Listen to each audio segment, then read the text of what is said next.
For more than 130 years, St Mark's English Church on Via Maggio has been holding services in Florence.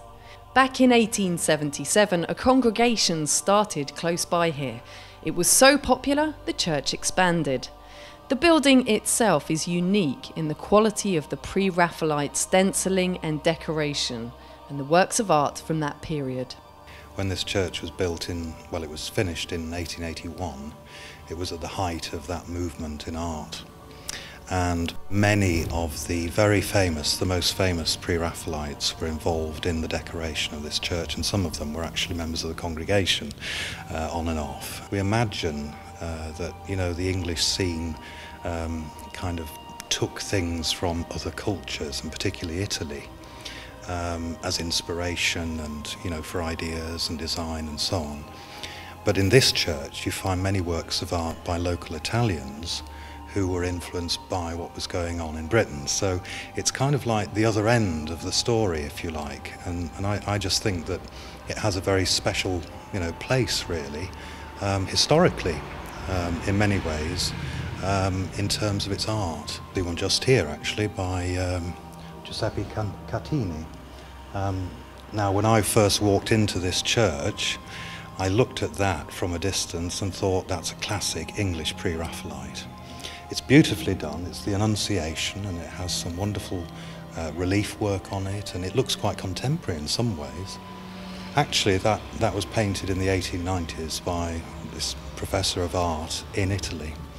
And to me, that just shows perfect example of the pre-Raphaelite influence on artistic thinking at the end of the 19th century. For many centuries, the British and Americans have been coming to Florence.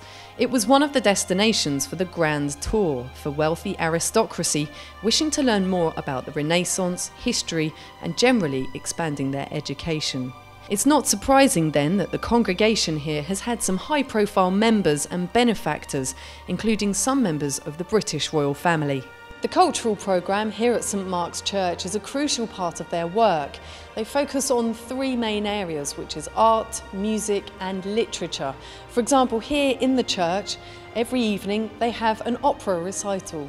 My own view of the church's work is one that brings people into touch with one another, and therefore with God. We find God in one another, in our relationships. I believe that's about building community, and you don't have to be a very religious person to be able to take part, enjoy what goes on here in a place like this. It's a wonderful asset, a wonderful resource. St Mark's is one of 3 Church of England centres in Italy, as well as St Peter's Church in Siena and the Holy Cross in Bologna.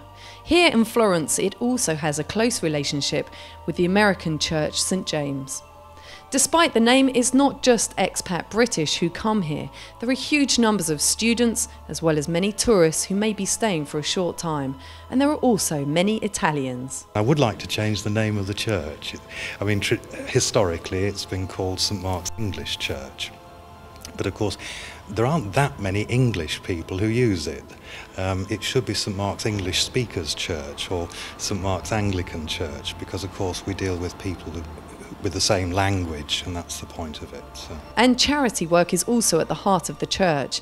They support communities in India, in Africa, as well as the homeless community here in Florence. For more information about service times and the cultural programme, see the St Mark's website.